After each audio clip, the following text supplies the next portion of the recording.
Hi everyone, Jennifer Blevins-Smith with Integral Clinic Solutions, and you're watching my YouTube channel, Navigating the Business of Medicine.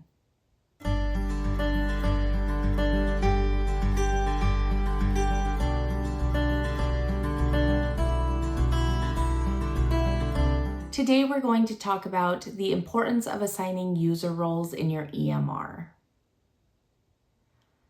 Did you know that not assigning users a specific role in your EMR could put you at a higher risk for HIPAA violations? Today we're going to do a high-level overview of why assigning roles in your system can help you with compliance and efficiencies. Perhaps you're aware, maybe you're not, but your EMR system should allow you to assign different roles in your practice to your staff. That means you can have like a provider role, a billing role, a front office role, things like that. And then you assign your specific staff members to those roles, and that helps you provide the correct security settings in your electronic medical record system to help your staff be more efficient, to avoid HIPAA violations, and to help uphold accountability.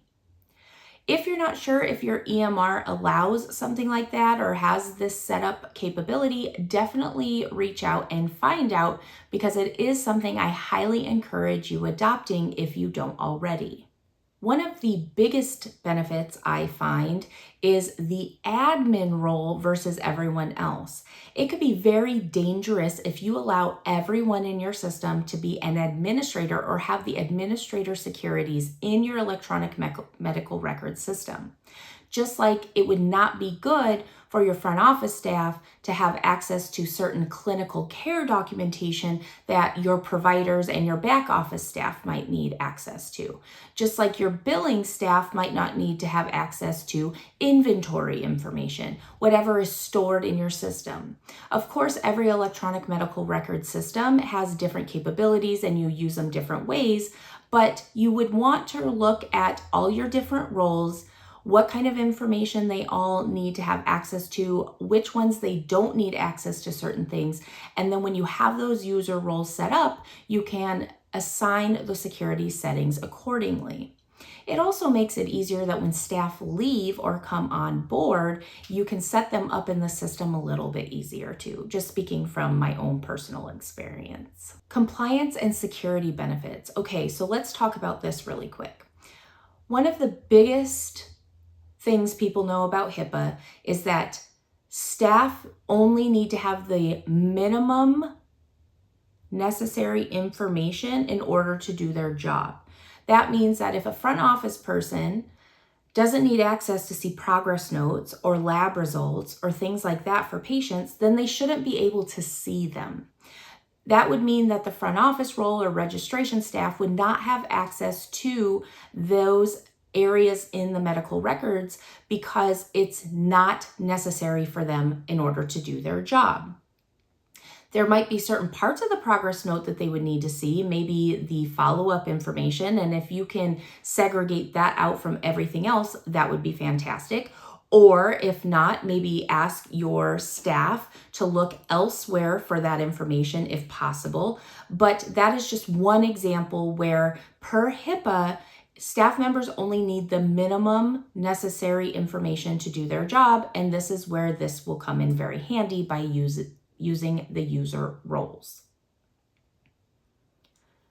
Inadvertently, this reduces the HIPAA breaches, right, in your practice, and it will allow an audit trail because it will be documented. Logs will be in your system to see if someone does access something they shouldn't. It allows you to see the trail and have that documentation, which is required per HIPAA as well. And for some reason, if they do have access to do this, that is one way by doing an audit or something happening that you can see those logs and be like, oh my gosh, I didn't realize this person was part of that user role, or I wasn't aware that user role had this permission, and you can go and fix it right away. User roles help with efficiency and workflows. The role-specific dashboards, hopefully you have in your system, can cut down on wasted clicks or them going to areas that aren't as efficient or beneficial for them in their roles. There might be somewhere else that's better for them to work from. And if they don't have access to some of these places, then they wouldn't be able to go in there and kind of, quote, waste their time. The system will only show the tools that the users need, which reduces errors and it speeds up their tasks. For example, the front desk should be able to see patient intake and demographics. The nurse should be able to see the vitals and the pre-charting. Providers, of course, diagnosis, treatment plan, review of systems, HPI, all of those fun things.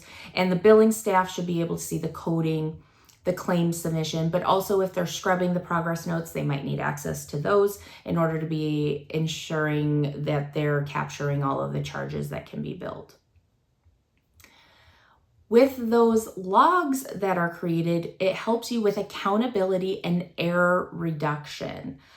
You can go into your EMR and you can see who's accountable for which sections, and then it's easier to trace errors like wrong coding, incomplete charts, incorrect medication entry, and be able to identify which staff member actually made that change or made that entry so that you can go to them directly and re-educate them if needed, or ask them why they did something that they did if it looks like something they did was something they know better than to do, and you might have to hold them accountable or do some disciplinary action, but it has the information you would need to be able to take it further because these user roles and the way that the system audits and logs everything. But it also helps with staff training. They will be able to learn their role faster, right? Because they're not distracted by all these other options where they don't even need to go or learn because it's not applicable to what they do.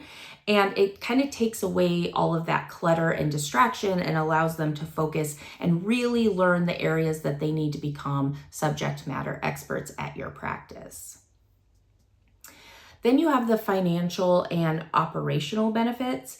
It minimizes billing and coding mistakes, hopefully, because you should get fewer denials if you don't have a bunch of hands in there changing things or doing things incorrectly, and you're allowing your staff that need to be in there to focus on what they need to focus and fix and not be distracted by other things. It protects revenue by keeping staff focused on the correct responsibilities. That's a very elegant way of saying what I just said. And the example would be a biller ensuring coding edits aren't touched by non-billers. If you can create claim edit rules or things like that, and people who have no idea what they're doing go in there and start clicking, or they click on something and mess it up, even by mistake, it could really mess up downstream. So that's a perfect example. There are small practices I have seen where everyone has access to everything, and not necessarily have I seen that turn bad, thankfully, but it also could be better because of what we just talked about with the reasons why user roles are good. So even if you're small, even if you're a one doctor, one coder biller, one manager, one front office person, I still encourage you to utilize these user roles, especially if you plan on growing or hiring more people. It just allows for faster onboarding, hopefully less turnover, smoother audits that you would do internally, your administrator should do to make sure things are going well, people are doing what is expected of them and not doing things they shouldn't be doing. We don't want to assume people are doing bad, but we also can't assume and not check that either, especially in healthcare with all the sensitive information we deal with. So it's just good to not add temptation to things, especially if their family or friends are patients, or it's a small town and kind of everybody knows everybody, or you're seeing celebrities or athletes. I mean, there's so many different scenarios where this just is an extra added benefit. So if you're not utilizing user roles in your system right now, go find out if you have that capability. If so, I recommend adopting this because of everything we talked about today. And if you have any questions regarding this, please don't hesitate leaving that in the comments below. If you enjoyed this video today, please smash the thumbs up button. Subscribe to my channel if you have not already, and share this with your colleagues who would benefit from the information. Thank you so much, and we will see you next time. Bye-bye.